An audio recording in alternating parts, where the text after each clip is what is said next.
قل هذه سبيلي أدعو إلى الله. Assalamualaikum warahmatullahi wabarakatuh. Alhamdulillah kita ketemu lagi di channel pemberantas kemaksiatan kaum muslimin. Dan seperti biasa, sebelum kita masuk ke pembahasan, kami ingatkan untuk kaum muslimin yang belum subscribe ke channel ini, silakan subscribe untuk mendapatkan notifikasi ketika ada video-video yang terbaru yang kita upload di channel ini. Dan untuk yang sudah subscribe, kami ucapkan jazakumullahu khairan katsira. Dan kaum muslimin, kali ini kita akan mengangkat sebuah video penjelasan tentang makna bid'ah kaum muslimin. Karena banyak sekali orang-orang yang tidak paham terhadap makna bid'ah secara syar'inya kaum muslimin. Sehingga ketika membahas masalah syariat Islam, ya, mereka ini membawa makna bid'ah di dalam urusan dunia. Sehingga mereka mengatakan kalau orang-orang yang mendakwahkan bahwasanya bid'ah itu adalah dilarang, bid'ah adalah sesat, maka pesawat itu adalah bid'ah, dilarang, sesat. Handphone bid'ah, dilarang, sesat. Televisi bid'ah, dilarang, sesat. Komputer bid'ah, dilarang, sesat. Dan musibahnya kaum muslimin, yang memahami kaidah seperti itu bukan orang awam. Ya, bahkan mereka para ustadz-ustadz yang memiliki nama yang sudah terkenal, ya, mereka pun memahami seperti itu kaum muslimin. Ya, mereka mengatakan telepon bid'ah, komputer bid'ah, TV bid'ah, itu semuanya dilarang. Ya, pesawat bid'ah, motor bid'ah, itu dilarang, sesat. Ya, ini musibah kaum muslimin. Bahkan ada lagi yang lebih parah kaum muslimin. Ya, dia mengartikan bid'ah itu adalah perkara-perkara maksiat. Semisal perayaan tahun baru, ya, tahun baru Masehi. Di sana ada perilaku mubazir, di sana ada perzinaan, di sana ada berbagai macam bentuk kemaksiatan kaum muslimin. Nah, yang seperti itu diartikan adalah bid'ah. Ya, sesuatu yang jelas-jelas kemaksiatan diartikan bid'ah. Padahal bid'ah itu adalah sesuatu yang menyerupai syariat. Dia bukan syariat Islam, tapi menyerupai syariat Islam. Dia seperti ibadah, akan tetapi pada hakikatnya itu bukanlah ibadah kaum muslimin. Itu adalah gambaran makna bid'ah. Bukan yang jelas-jelas maksiat, akan tetapi disebut bid'ah. Ya. Bahkan ada yang mengatakan kaum muslimin, ya kalau ini bid'ah, itu bid'ah, ya maka antum dari kepala sampai kaki, dari rambut sampai kaki itu bid'ah semua. Na'udzubillah min dzalik, ya. Ini kegagalfahaman terhadap makna bid'ah secara syar'inya kaum muslimin. Dan sebenarnya kaum muslimin, ya, lebih banyak orang itu yang mereka ini tidak paham makna bid'ah secara lughah dan bid'ah secara syar'inya kaum muslimin. Bid'ah secara bahasa dan bid'ah secara syar'inya. Kalau bid'ah secara bahasa kaum muslimin, ya, segala sesuatu yang tidak ada sebelumnya itu namanya bid'ah. Tapi gambaran bid'ah, ya, definisi bid'ah secara syar'i, ya, itu adalah sebuah perkara atau amaliyah yang disebut sebagai ibadah kaum muslimin dalam rangka mendekatkan diri kepada Allah Subhanahu wa taala, mengharapkan pahala dari pekerjaan atau amaliyah tersebut, ya. Akan tetapi amaliyah tersebut tidak dilakukan, tidak diamalkan oleh Nabi Muhammad SAW dan para sahabat radhiyallahu anhum ajmain. Padahal apabila Nabi dan para sahabat mau mengamalkan amaliyah tersebut, mereka mampu. Ya, seluruh sarana dan prasarana untuk dapat terlaksana ibadah tersebut sudah ada. Dan tidak ada satupun penghalang apabila mereka mau mengamalkan amaliyah tersebut. Ya. Maka apabila ada amaliyah yang seperti itu, maka itu adalah amaliyah bid'ah. Semisal tahlilan. Ya. Di masa Nabi Muhammad SAW ada orang mati. Ada Al-Quran. Ada kaum muslimin. Dan penyelenggaraan jenazah pada saat itu sesuai dengan syariat Islam. Ya, tapi mereka tidak menggelar tahlilan. Karena tidak ada satupun riwayat Nabi Muhammad SAW dan para sahabat mengerjakan ibadah tahlilan. Padahal kalau mereka mau mengadakan acara tahlilan, mereka bisa. Mereka mampu. Tidak ada penghalangnya.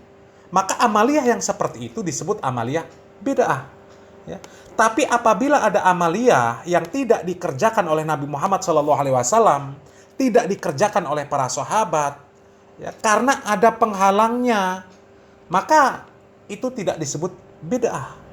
Ya, semisal ilmu nahwu sorof, ya, ilmu tajwid. Ya, kemudian orang yang mempelajari ilmu tersebut mendapatkan keutamaan, mendapatkan pahala. Kemudian mempelajari ilmu tersebut merupakan bagian dari agama, ya. Maka yang seperti itu tidak disebut sebagai perkara bid'ah. Karena Nabi Muhammad SAW dan para sahabat tidak melakukan yang seperti itu, tidak membuat kaedah-kaedah yang seperti itu, ya, tidak mengajarkan ilmu yang seperti itu, karena di zaman mereka itu belum dibutuhkan. Ya, Nabi dan para sahabat orang yang paling paham bahasa Arab, paling mahir membaca Al-Quran. Jadi ilmu dalam kaedah-kaedah bahasa Arab, ya, itu belum dibutuhkan pada saat itu.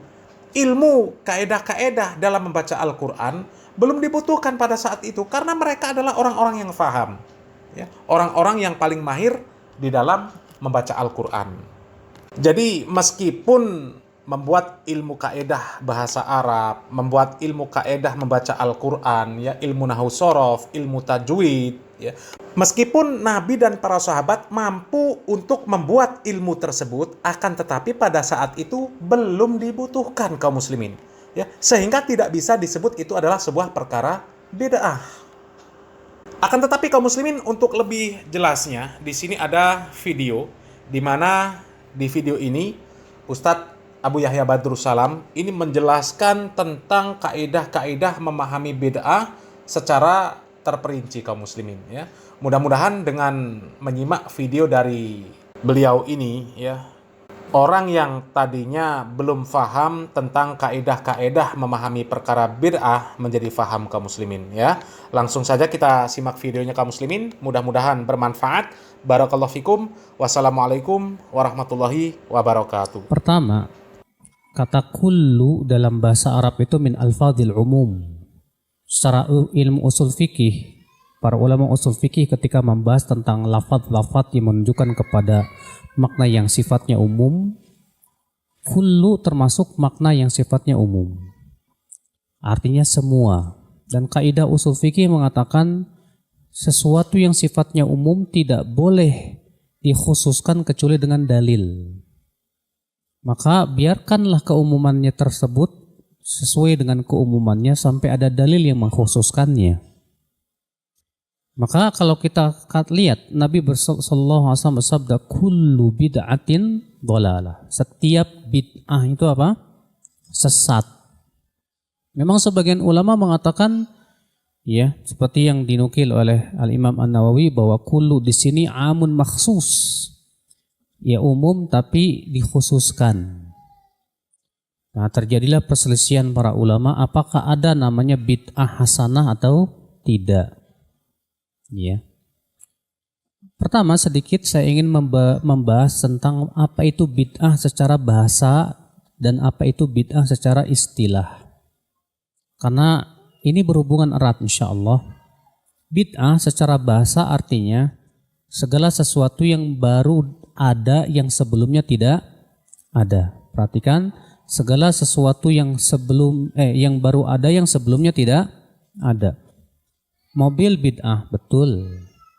Kacamata bid'ah, betul. HP bid'ah, betul. Tapi bid'ah secara apa? Bahasa. Secara bahasa betul itu bid'ah.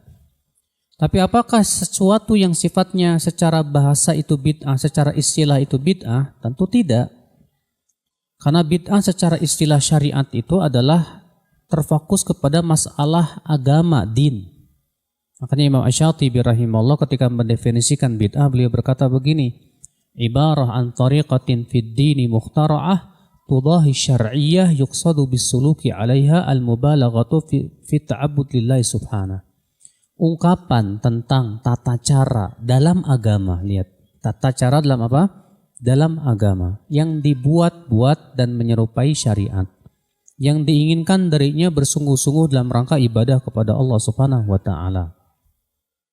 Maka dari sinilah Bapak sekalian, kalau kita perhatikan pertama, ya, ungkapan para ulama terdahulu ada yang membagi bid'ah menjadi dua, ada. Imam Asy-Syafi'i rahimahullah mengatakan al-bid'atu bid'atan. Bid'ah ada dua macam. Bid'atun mahmudatun wa bid'atun madmumatun. bid'ah yang tercela dan bid'ah yang terpuji. Ya, dan ini yang selalu dijadikan sandaran oleh mereka yang mengatakan adanya bid'ah hasanah. Ya. Demikian pula perkataan Umar bin Khattab. Umar bin Khattab mengatakan nikmatil bid'atu hadhihi. Sebaik-baik bid'ah itu ini. Ya. Namun Al-Hafidz Ibnu Rajab dalam kitab beliau Jami'ul Ulum wal Hikam berkata, ucapan Imam Syafi'i demikian pula Umar bin Khattab ini maksudnya bid'ah secara bahasa, bukan bid'ah secara apa? Istilah syariat. Iya. Bid'ah secara bahasa bukan istilah secara syariat. Tapi Pak, saya pernah ada orang yang ngirimin WA ke saya di mana dia ingin membantah saya yang mengatakan bahwa bid'ah itu sesat. Dia berkata begini, Imam Syafi'i membagi bid'ah menjadi dua, bid'ah yang terpuji dan bid'ah yang tercela. Kenapa situ katakan bid'ah itu cuma satu sesat? Saya jawab, Imam Syafi'i membagi bid'ah menjadi dua, bid'ah yang baik dan bid'ah yang buruk. Dan Imam Syafi'i mengatakan tahlilan itu bid'ah. Kenapa kalian tidak ikut Imam Syafi'i? Nggak bisa jawab dia. Kata saya berarti kalian itu tidak memahami praktek daripada Imam Syafi'i. Apa yang diinginkan Imam Syafi'i? Berapa banyak perkara yang oleh Imam Syafi'i dianggap bid'ah, kalian katakan bid'ah hasanah. Padahal Imam Syafi'i mengatakan itu bid'ah dhalalah. Jadi ada sesuatunya kalian ini, kata saya.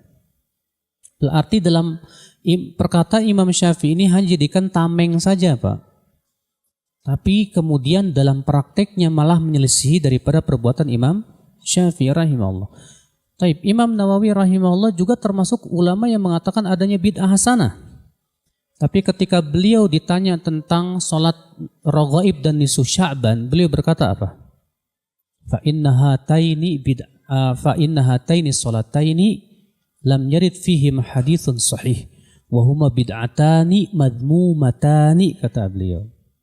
Dua sholat ini tidak ditunjukkan oleh hadis yang sahih, tidak pula amalan salafus salih, dan keduanya adalah bid'ah yang tercela. Sementara kalian menganggap sholat nisfu Sya'ban bid'ah hasanah. Imam Nawawi mengatakan bid'ah dhalalah. Jadi kenapa kalian itu berdalil dengan pendapat ulama tapi tidak melihat praktek mereka? Ini sebuah kesalahan yang jelas, kata saya. Maka dari itulah di sini ya akhwan Islam azani Allah wa iyyakum, wallahu a'lam, ini pandangan saya yang qasir ya. Sebetulnya yang paling berhak menjawab ini Ustaz Syafiq ya. Karena Ustaz Syafiq itu S1, S2, S3-nya akidah, Pak. Lebih paham dari saya, insyaallah. Tolong Ustaz Syafiq luruskan saya. Saya memandang pendapat ulama yang mengatakan di zaman dahulu ada bid'ah hasanah dengan bid'ah dhalalah, bid'ah yang baik dan bid'ah yang tercela, dengan pendapat ulama yang mengatakan tidak ada bid'ah hasanah, sebetulnya tidak bertabrakan, Pak. Tidak bertabrakan kenapa? Pertama, ya, mereka yang mengatakan adanya bid'ah terpuji sudah kita sebutkan tadi, kata Al-Hafidz Ibnu Rajab itu maksudnya bid'ah secara bahasa, bukan bid'ah secara istilah syariat. Mereka yang mengatakan tidak ada bid'ah yang terpuji maksudnya adalah bid'ah dalam secara apa? Makna istilah syariat, bukan secara bahasa. Oke, tolong diperhatikan baik-baik. Apakah sesuatu yang Rasulullah tidak lakukan itu mutlak bid'ah? Apakah sesuatu yang Rasulullah tidak lakukan itu mutlak bid'ah secara syariat? Jawabannya dengan 3 poin. Poin yang pertama, Rasulullah SAW tidak lakukan karena masih ada penghalangnya, sehingga Rasulullah tidak lakukan. Contoh misalnya, Rasulullah SAW sholat tarawih hanya 3 malam, dan beliau tidak lakukan setiap malam. Kenapa sebabnya? Jawabnya dalam riwayat Abu Daud disebutkan karena khawatir diwajibkan atas umatnya. Berarti ada penghalang, Pak. Maka di zaman Umar bin Khattab, beliau melakukan sholat tarawih berjamaah setiap malam. Dan Umar mengatakan ini sebaik-baiknya bid'ah. Sholat tarawih tidak bid'ah. Cuma masalahnya adalah berhubungan dengan Umar melakukan sholat tarawih berjamaah setiap malam dengan satu imam di masjid. Kenapa Umar lakukan itu? Karena Umar tahu ilat daripada Rasulullah tidak lakukan adalah karena takut diwajibkan atas umatnya. Sementara Rasulullah sudah wafat dan tidak mungkin lagi diwajibkan. Sementara ini maslahatnya besar. Maka Umar menganggap ini perkara yang baik. Para sahabat pun seluruhnya sepakat atas perbuatan Umar bin Khattab radhiyallahu anhu ardah. Dan mereka menganggap ini tidak termasuk bid'ah. Kenapa? Karena Rasulullah tidak lakukan karena ada penghalangnya, Pak. Di saat penghalang itu hilang dan itu maslahatnya besar, maka boleh dalam syariat. Ini poin yang pertama. Poin yang kedua, Rasulullah tidak lakukan karena belum ada pendorong dan sebabnya di zaman beliau. Belum ada pendorongnya. Contoh, di zaman Rasulullah ada nggak ilmu hadis, Pak? Nggak ada. Ilmu usul fikih ada nggak? Nggak ada. Ilmu bahasa Arab, nahwu, sorof, nggak ada. Kenapa? Belum dibutuhkan. Ilmu hadis itu berbicara tentang sanad. Di zaman Rasulullah nggak ada sanad. Ilmu usul fikih berbicara tentang bentuk-bentuk bahasa. Para sahabat jagonya. Bahasa Arab apalagi jangan tanya. Bahasa Arab para sahabat sefasih-fasihnya makhluk. Dalam bahasa Arab belum dibutuhkan itu bahasa Arab. Belum dibutuhkan ilmu hadis. Belum dibutuhkan ilmu usul fikih. Makanya di zaman Rasulullah belum ada. Setelah Rasulullah wafat, banyak orang yang masuk Islam dan tidak paham bahasa Arab. Dan mereka akhirnya terjadi kesalahan dalam membaca Al-Quran dan hadis. Bahaya. Maka kemudian Ali bin Abi Thalib memerintahkan Abul Aswad Ad-Du'ali untuk meletakkan kosakata bahasa tata bahasa Arab nahwu. Dalam rangka apa? Menjaga Al-Quran. Menjaga apa, Pak? Al-Quran. Berarti, Pak, Nabi, di zaman Nabi, ilmu bahasa Arab, ilmu usul fikih, ilmu hadis tidak ada. Tidak ada, taib. Kenapa? Sebabnya, Pak? Tolong diperhatikan nih, Pak. Ini masalah penting ya. Tidak ada. Kenapa? Karena di zaman Nabi belum dibutuhkan. Nah, ketika Nabi sudah meninggal dunia dan dibutuhkan dan itu maslahatnya sangat besar, maka itu boleh tidak? Boleh. Nah, para ulama dalam mengungkapannya berbeda-beda, Pak. Mereka yang mengatakan adanya bid'ah hasanah mengatakan itu bid'ah hasanah. Mereka yang mengatakan tidak ada bid'ah hasanah mengatakan apa? Itu maslahat mursalah. Padahal tujuannya sama. Makanya perhatikan Bapak sekalian. Ini poin yang kedua, Pak. Tolong perhatikan ya. Poin yang ketiga, Rasulullah SAW tidak lakukan. Padahal pendorongnya ada di zaman Rasulullah ada. Dan penghalangnya pun tidak ada di zaman Rasulullah SAW. Contoh, Rasulullah sholat Idul Fitri dan Idul Adha tanpa adzan dan tanpa qomat. Padahal dibutuhkan tidak adzan dan qomat. Dibutuhkan memanggil orang. Taib. Ada penghalangnya tidak? Tidak ada. Rasulullah mampu menyuruh Bilal untuk adzan dan qomat. Tapi Rasulullah tidak lakukan. Tidak. Artinya apa? Artinya itu tidak disyariatkan. Maka siapa yang sholat Idul Fitri dan Idul Adha dengan adzan dan qomat, maka saya katakan dia berbuat bid'ah. Ya. Nah, jenis yang ketiga inilah, Pak, yang disebut ya, kemudian masuk padanya pembahasan bid'ah secara syariat. Dan kalau kita perhatikan perbuatan para ulama, inilah yang menjadi sebuah permasalahan, Pak. Ya. Mereka yang mengatakan adanya bid'ah hasanah, ketika memberikan contoh-contohnya ternyata apa? Contoh-contohnya yang sudah saya sebutkan tadi, Pak.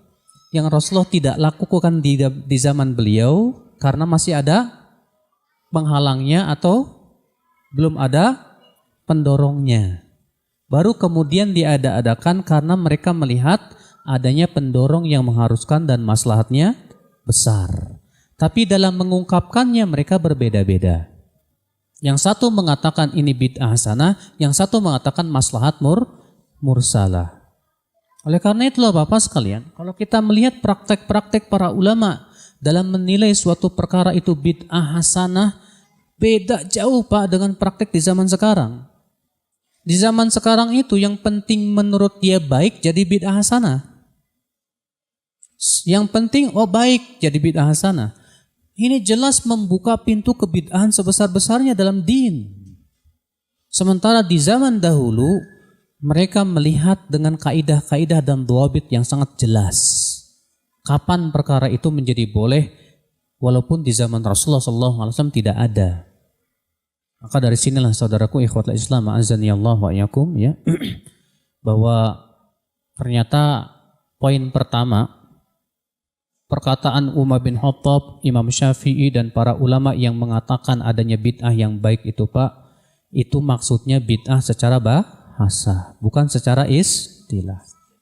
Yang kedua, poin yang kedua, ternyata para ulama seperti Imam Syafi'i yang membagi antara bid'ah hasanah dengan bid'ah yang terpuji dan bid'ah yang tercela, ternyata di dalam prakteknya tidak sesuai dengan praktek yang ada di zaman sekarang. Sudah saya berikan contoh tadi.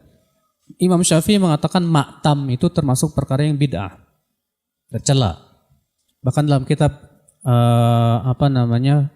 I'anatul Talibin, Syarafatul Mu'in di jilid 2 halaman 165, jelas tegas di situ disebutkan bahwasanya maktam berkumpul-kumpul di keluarga kematian itu termasuk perkara yang bid'ah. Ya, bid'ah yang makruhah kata beliau. Nah ini ternyata tidak dilaksanakan oleh mereka, berarti prakteknya berbeda. Nah disinilah saudaraku ikhwatul Islam azani Allah wa iyyakum.